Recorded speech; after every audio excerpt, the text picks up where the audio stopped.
अजीज़ान गिरामी वक़ार, आज का ये इजलास शान पंजतन पाक इस्लाह मुआशरा के नाम से मुनाकिद है।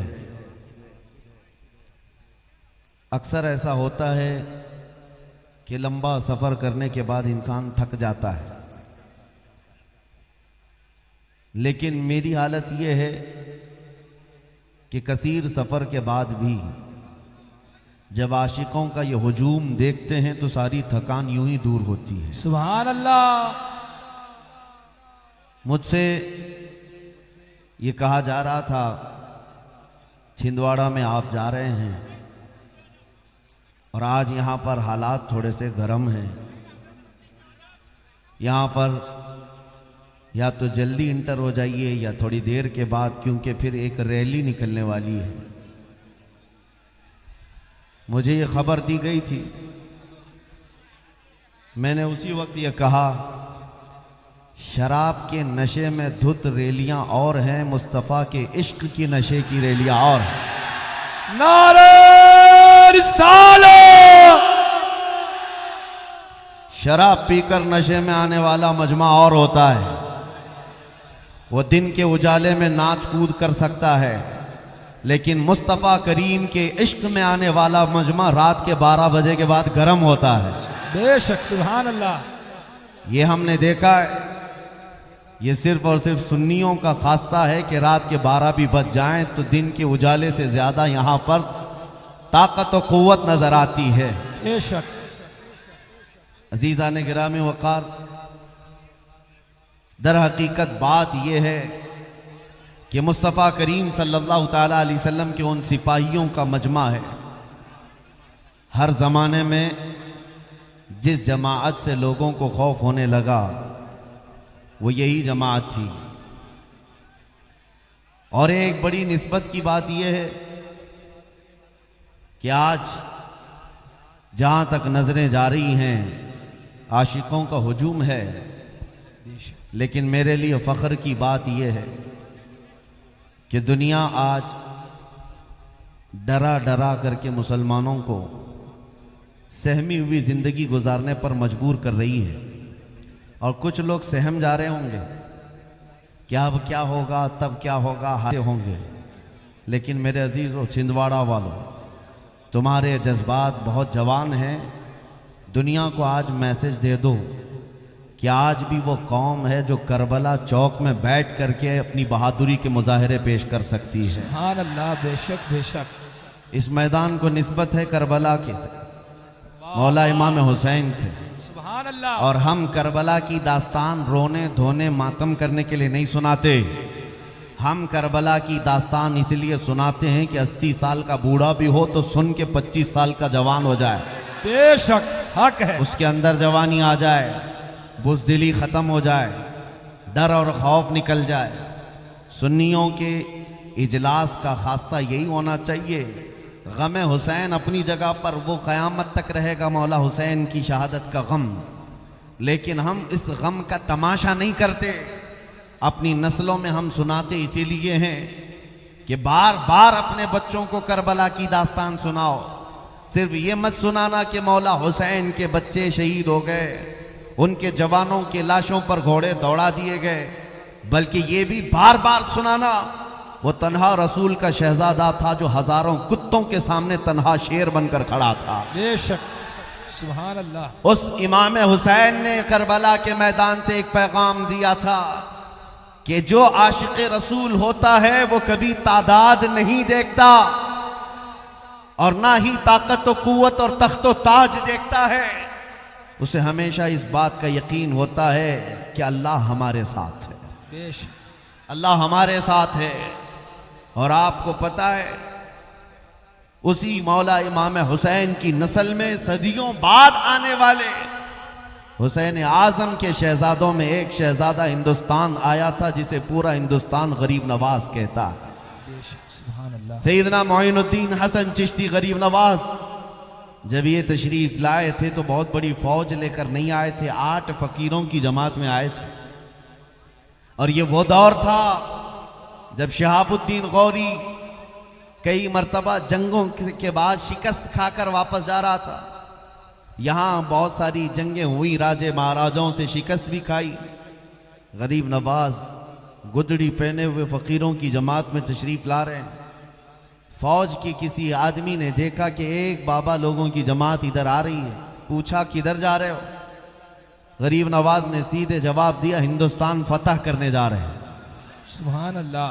फौजी ने कहा, हमारी फौज को देख रहे हो, बहुत बड़ी तादाद है, हथियार भी है, हाथी घोड़े सब है, और तुम्हारे पास कुछ नहीं, 7-8 लोग मिलकर जा रहे हो और हिंदुस्तान फतह करने की बात कर रहे हो। सरकार, ख्वाजा हिंद ने कहा था, फर्क सिर्फ इतना है कि तुम जाते हो हाथी घोड़े और तलवारों के भरोसे पर, मोइनुद्दीन सिर्फ अल्लाह के भरोसे जा रहा है। सुभान अल्लाह, सुभान अल्लाह। गरीब नवाज रदी अल्लाह तआला। मेरे अजीजों, ये बातें इसलिए अर्ज कर रहा हूं कि इस मैदान का मैसेज भी यही होना चाहिए कि आज के दौर में भी कभी अपनी ताकत, अपनी कुव्वत, अपनी तादाद को मत देखना। हमारे दरमियान इंतशार कितना है, इफ्तिराक कितना है, जमातें कितनी है, इख्तिलाफात कितने हैं, सब अपनी जगह पर। तुम्हें असबाब पर नहीं, खालिक असबाब पर भरोसा हो, अल्लाह की जात पर भरोसा हो। जिसके दीन के लिए हम खड़े होंगे उसकी मदद जरूर आएगी, और जिस रसूल के हम उम्मती हैं उनकी इनायत जरूर मिलेगी। इसलिए मेरे अजीजों, यहां का एक अहम पैगाम यह है, अहम पैगाम यह है, मुसीबतें, तूफान, आंधियां ये नई नई हैं, बल्कि बहुत सदियों पहले से हम पर आती जा रही हैं और मुसलमानों को आजमाती जा रही हैं। लेकिन हर दौर में आंधियां थक करके फिर ये कहती हैं, इस्लाम को न कल मिटाया जा सका था, न आज मिटाया जा सकता। बेशक बेशक। चंद दिन इंतजार करो, आज के जो बरसाती कीड़े हैं ये भी कहेंगे। इनका हाल भी यही, कुछ देर की खामोशी है फिर शोर आएगा। हक है। नारे रिसालत, ताजदारे खत्म नबूवत। अजीजा ने गिरामी, बस तुम्हारे अज़्म, तुम्हारे इस्तिक़लाल और तुम्हारी इस्तिकामत का इम्तिहान होगा। हवाएं तेज चलेंगी, ये देखा जाएगा तुम्हारा कदम डगमगाता है या ईमान पर कायम रहता है। आज तुम्हारे इम्तिहान की घड़ी है, इम्तिहान का वक्त है। कभी तुम्हारे दरमियान सिक्के फेंक दिए जाएं, दौलत का अंबार बिछा दिया जाए, हुस्न जमाल को लाकर खड़ा कर दिया जाए और तुम्हें मनसब और तख्त देने की लालच दी जाए। ये सारे इम्तिहानात आएंगे और बदले में तुम्हारा ईमान खरीदा जाएगा, तुम्हारा दीन खरीदा जाएगा। और वो सबसे बड़ा बदनसीब और बदकिस्मत आदमी है जो दुनियावी मालो मता की बुनियाद पर अपना दीन बेच दिया, अपना ईमान का सौदा कर लिया। उसके लिए दुनिया भी खराब है, आखिरत भी खराब। क्या आपने नहीं देखा, 2 साल पहले लखनऊ से एक कुत्ता निकला था जिसने अपना नाम बदल लिया था? ये कौन है? ये हुकूमत की तरफ से फेंके हुए टुकड़े खाने वाला कुत्ता था।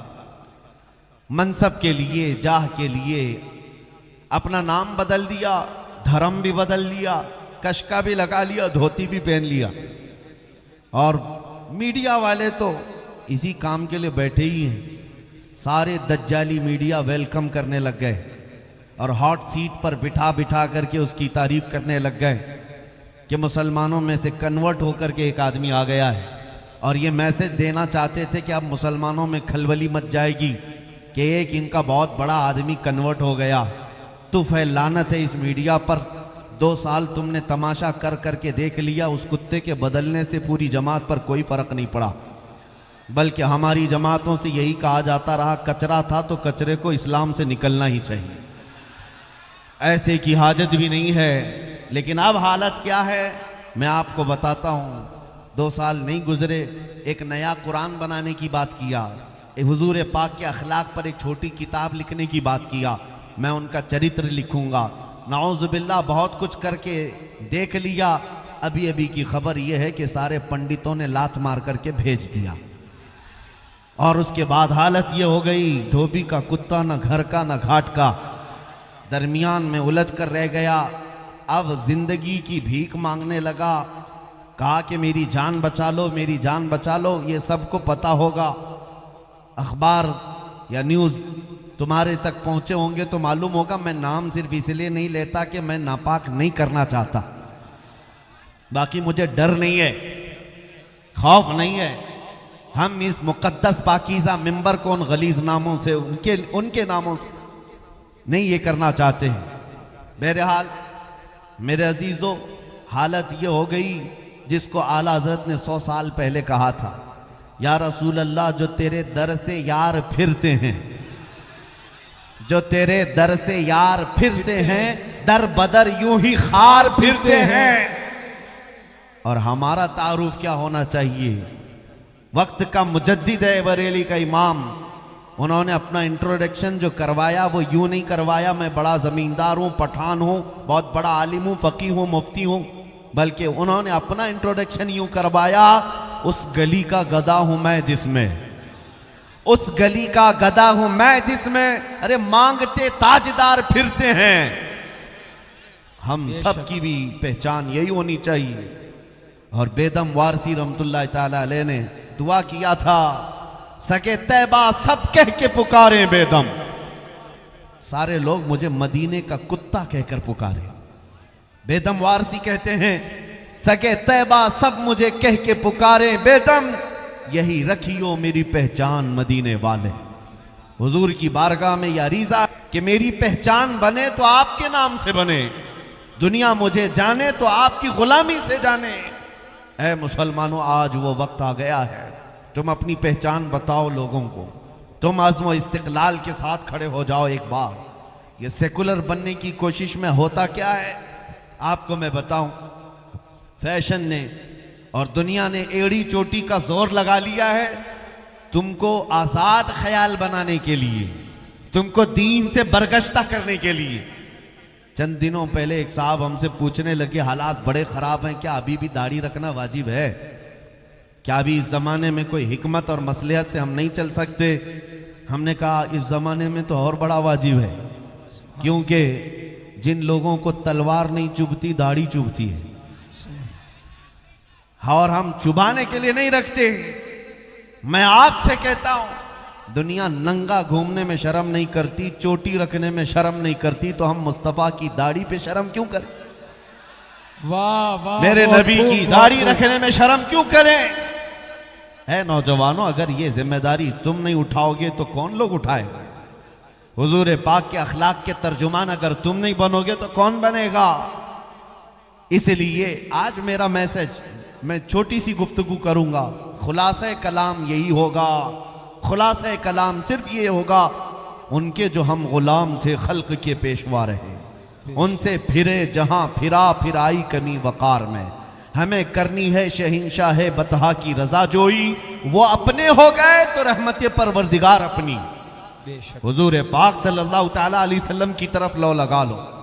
आज के दौर का खासा सिर्फ और सिर्फ तुम्हारे पास इलाज दे करके जा रहा हूं, बड़े से बड़े कैंसर का इलाज यही है। हमारे दरमियान मौजूद इख्तिलाफात, इंतशारात, इफ्तिराक, सबका इलाज एक ही है। हर दर्द की दवा है सल्ले अला मोहम्मद, तावीज़ हर बला है सल्ले अला मोहम्मद। बस हुजूर पाक सल्लल्लाहु ताला अलैहि वसल्लम की तरफ तवज्जो कर लो, ये हर चीज का इलाज है। ये नौजवान किसकी अमानत है? आप उम्मत किसकी है? दुनिया आपको आपके बाप के नाम से नहीं जानती है, हुजूर पाक की निस्बत से जानती है, आपको हुजूर पाक सल्लल्लाहु अलैहि वसल्लम से जोड़ करके जानती है।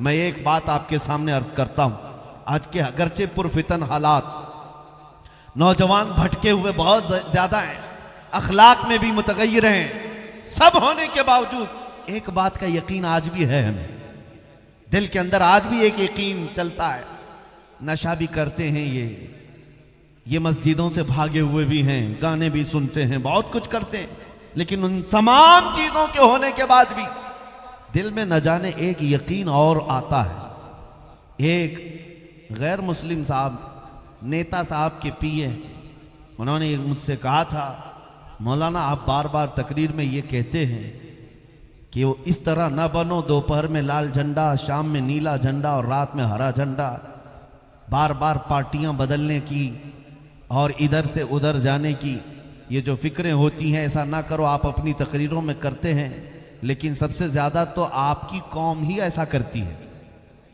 ये मेरे लिए ताना था, आपकी कौम ही ऐसा करती है। इस पार्टी का भी झंडा उठा लेती, उस पार्टी का भी झंडा उठा लेती, इधर भी उधर भी। सुनने को तो बुरा लगा, लेकिन उस वक्त हमने कहा था, साहब आपने हमारी कौम के मुतालिक ये कहा कि अलग अलग पार्टियों के झंडे उठा लेती है। बात दर हकीकत ये है, कंपैरिजन में सारे दुनियादार हैं, सारी पार्टियों के जितने भी हैं सब दुनियादार हैं। ये इधर से 500 उठाते होंगे, उधर से 1000 उठाते होंगे और घर आ जाते होंगे। होता होगा, मैं मानता हूं हमारी कौम के लोग, हमारे नौजवान जाते होंगे। लेकिन मैंने कहा एक मेरा चैलेंज है, हमारे किसी भी मोहल्ले का एक आम नौजवान उठा लो, आलिम नहीं, परहेजगार नहीं, बहुत बड़ा मुत्तकी नहीं, ना एक नौजवान उठा कर ले आओ। और अगर आपके पास 10 करोड़ की दौलत है, ले आओ, करोड़ों की दौलत ले आओ। एक तरफ उस नौजवान के सामने 10 करोड़ रुपए रख देना। आप कहते हैं ना 500 के लिए पार्टियां बदलते हैं, मैं कहता हूं 10 करोड़ रुपए रखना दौलत, और एक तरफ गुंबदे खजरा की तस्वीर, वाह सुभान अल्लाह सुभान और अल्लाह। उससे पूछना क्या है नौजवान, इन दोनों में से तू चाहता क्या है। मेरे अजीजों, मेरा ये यकीन आज भी है, नशा करने वाला ही क्यों ना हो, गाने बजाने वाला ही क्यों ना हो, अखलाक में गिरा हुआ ही क्यों ना हो, उस नौजवान से भी मेरी उम्मीद है उनकी करोड़ों की दौलत को ठोकर मारेगा और फिर बरमला ये कहेगा अपना सब कुछ गुंबद खजरा कल भी था और आज भी है, बेशक मेरे नबी से मेरा रिश्ता कल भी था और आज भी है। अरे बतला दो गुस्ताख नबी को गैरत सुन्नी जिंदा है, उन पे मर मिटने का जज्बा कल भी था और आज भी है।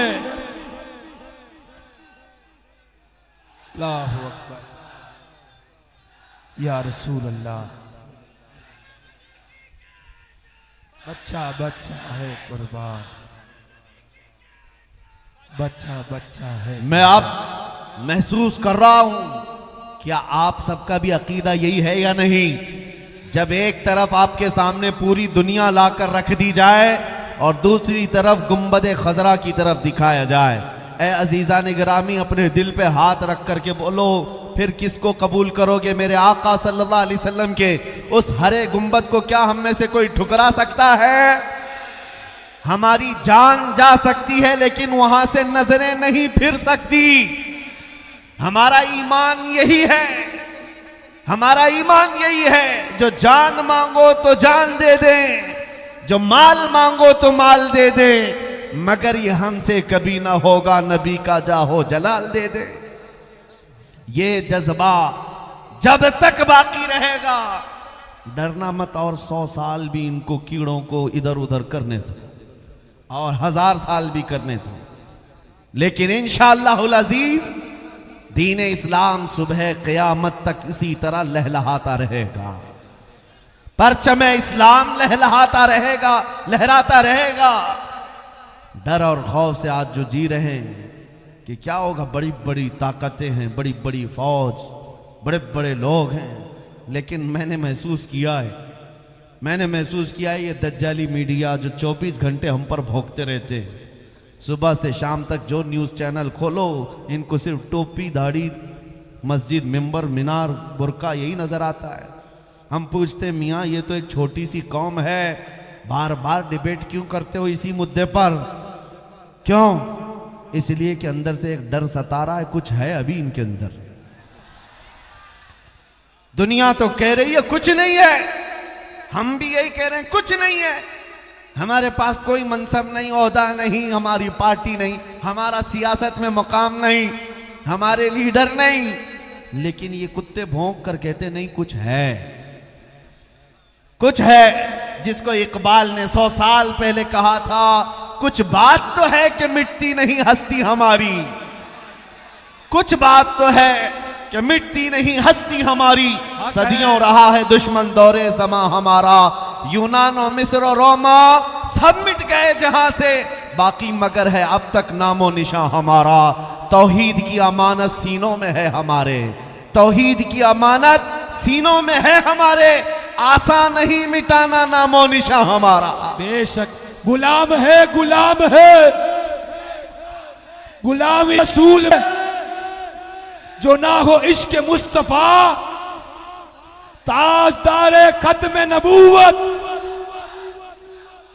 बस मेरे अजीजों, दुनिया तुम्हें बार बार जगा कर बता रही है तुम गुलाम मुस्तफा हो। तुम भागे जा रहे हो और नाउम्मीदी और मायूसी की जिंदगी गुजार रहे हो। अल्लाह करीम का एक वादा है, वो अपने नबी पाक सल्लल्लाहु ताला अलैहि वसल्लम को एक रौब दिया, जिसके बारे में खुद हुजूर फरमाते हैं नुसिरतु बिर्रौब।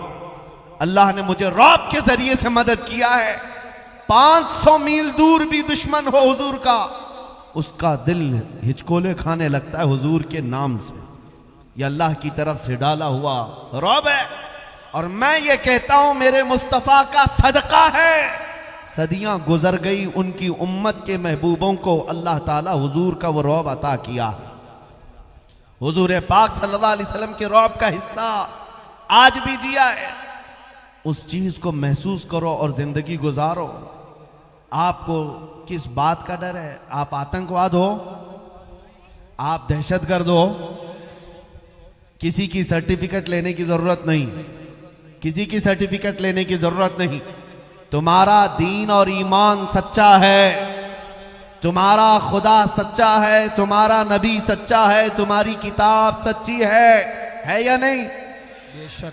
जिस कौम का खुदा सच्चा, रसूल सच्चा, किताब सच्ची, दीन सच्चा, उस कौम को सर झुकाकर नहीं सर उठाकर जीना है। बेशक। हमारा रिश्ता किसी मुजरिम कौम से नहीं है कि हम डरे सहमे जिए। मेरे अजीजों, इस बात को याद रख लो कि दुनिया जितने ताने देती रहे, जितना खौफ ज़दा करती रहे, तुम्हारे अंदर ईमान उतना ही बढ़ना चाहिए, बढ़ना चाहिए। ज्यादा से ज्यादा छिंदवाड़ा वाले लोग, तुम्हारे जज्बात को मैंने देखा है। आप एक गुलाम के लिए इतने उतावले हुए जा रहे हैं, इतने जज्बात तुम्हारे अंदर है, इधर से उधर टूटे फूटे और गिरते पड़ते। मैं लोगों को देख रहा हूं, मैं बहुत अदना तालिब इल्म हूं, तुम्हारी ये जज्बात का कई करोड़वां हिस्सा ज्यादा मेरे मुस्तफ़ा के नाम के लिए होना चाहिए, हुजूर पाक की इज्जत के लिए होना चाहिए। उस दिन मैं आपको यकीन दिलाता हूं, ईमान तुम की मिठास पा जाओगे और कामयाबी की उस सीढ़ी तक पहुंच जाओगे जहां से दुनिया तुम्हें कभी उतार ना सकेगी, हिला ना सकेगी। ज्यादा से ज्यादा हमारे साथ क्या हो सकता है इस दुनिया में? बताओ। मौत आएगी, मौत आएगी, इससे ज्यादा कुछ होगा? मौत आएगी। और आप हुजूर से मोहब्बत करते हैं या नहीं? बेशक करते। मेरे आका से मोहब्बत करते हैं। बेशक। सबसे ज्यादा अगर कोई सजा भी देता है तो यहाँ मौत आती है, और आशिक रसूल मौत से डरता नहीं। मौत उसके लिए हादसा है जिसको मरने के बाद जलना है, जलना है, जलना है। और इधर आशिक मुस्तफ़ा के लिए मौत हादसा नहीं, तोहफा है। इधर आंखें बंद होंगी, उधर जियारत मुस्तफ़ा। सुभान अल्लाह। बल्कि एक मोमिन साले कब्र में पहुंचता है, मुनकर नकीर आते हैं, उनसे भी ये कहता है अब तो पाए नाज से ऐ फरिश्तों क्यों उठूं, अब तो पाए नाज से ऐ फरिश्तों क्यों उठूं, अरे मर के पहुंचा हूं यहां इस दिलरुबा के वास्ते। बेशक। सुभान अल्लाह, सुभान अल्लाह। मर के पहुंचा हूं यहां इस दिलरुबा के वास्ते। हुजूर पाक सल्लल्लाहु ताला अलैहि वसल्लम की मोहब्बत में दुनिया में जीने वाला बंदा कभी खौफजदा नहीं होता, डरता नहीं है। और जो आज हम करबला मैदान में बैठे हुए हैं, डर पूरा निकाल करके जाएंगे इंशाअल्लाह। इंशाअल्लाह। करबला मैदान में बैठे हुए हैं। आज मैं तकरीर करता हूं, कुछ उलमा ने मुझसे कहा था कि आप तहफ़्फ़ुज़ात रखें अपने हालात के एतबार से, संजीदगी के एतबार से। मेरे अजीज़ों, जिसका सब लुट गया उससे क्या संजीदगी की तवक्को करते हो?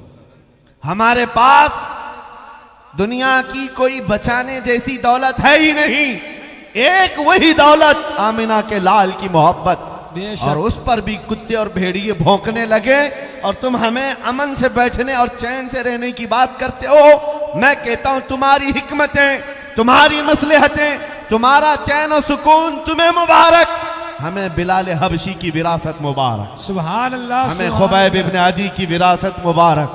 रसूल वाह। करीम सल्लल्लाहु ताला अलैहि वसल्लम के नाम पाक के लिए अजीज़ा ने गिराम वक़ार, आज मैं यहाँ बैठा मिंबर पर तकरीर कर रहा हूँ, कल को अगर मैं फांसी के फंदे पर चढ़ गया, सुसाइड के तौर पर नहीं, अल्लाह कभी ना लाए ऐसा दिन, लेकिन जालिम कुत्तों के हाथ अगर सजा के लिए मुतय्यन कर दिया गया, जरा बराबर दिल में खौफ ना लाना कि किसी एक के मर जाने से इस्लाम नहीं मरता है, हमारे कट जाने से इस्लाम नहीं मरता है, बल्कि इस मैदान से ये मैसेज आम होना चाहिए, अरे इस्लाम जिंदा होता है हर करबला के बाद। नारा तकबीर, नारा रिसालत, हिफ्ज़ नामूस रिसालत जिंदाबाद।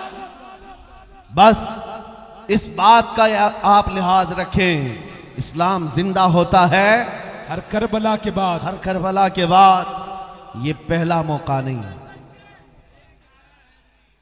ये पहला मौका नहीं है कि हमारी जिंदगियों में ये नई बात हो सकती है, लेकिन तारीख इस्लाम इससे भरी हुई है, तारीख इस्लाम भरी हुई है। लोग आज हमें कहते माइनॉरिटी में हैं, अकलियत में हैं, हालात ऐसे हैं, उनसे कहो करबला के मैदान से ज्यादा माइनॉरिटी कहाँ थी। वाह, एक तरफ सिर्फ 80-82 लोग और दूसरी तरफ 22,000 का लश्कर, मुकाबला हो सकता है। दुनिया की अकलें हैरान हैं, लेकिन रसूलुल्लाह के उस लाडले नौजवान शहजादे ने ये दुनिया को बताया है, मैदान में खड़े होकर इस्तिकामत दिखाना ये सिर्फ आले रसूल की शान है, ये ईमान वालों की शान है। इसीलिए आज मैंने शुरू में ही आपसे कहा, ये दौर जो है वह आपके इम्तिहान का दौर है, आपकी इस्तिकामत का इम्तिहान हो रहा है, आपके जमे हुए और डटे रहने का इम्तिहान हो रहा है। आंधियां आए, तूफान आए तो तुम घर बदल लेते हो, या अपने दामन बदल लेते हो, या अपने चेहरे बदल लेते हो, या फिर उसी दीन पर कायम रहते हो, ये देखा जाएगा। इसलिए मेरे अजीजों, ना तुम सेकुलर बन करके 100 साल जीने की गारंटी दे सकते हो, ना ही तुम अपना चेहरा छुपा करके 1000 साल जीने की गारंटी दे सकते हो। कोई गारंटी नहीं दे सकता। जब इस दुनिया से मरना लिखा ही है तो क्यों ना हुजूर की सुन्नतें अपना करके दुनिया से जाएं, क्यों ना हुजूर के अखलाक पर दुनिया से जाएं, ताकि हमारी गुलामी साबित रहे कि हम दुनिया से गए भी हैं तो मेरे नबी का नाम ले करके गए।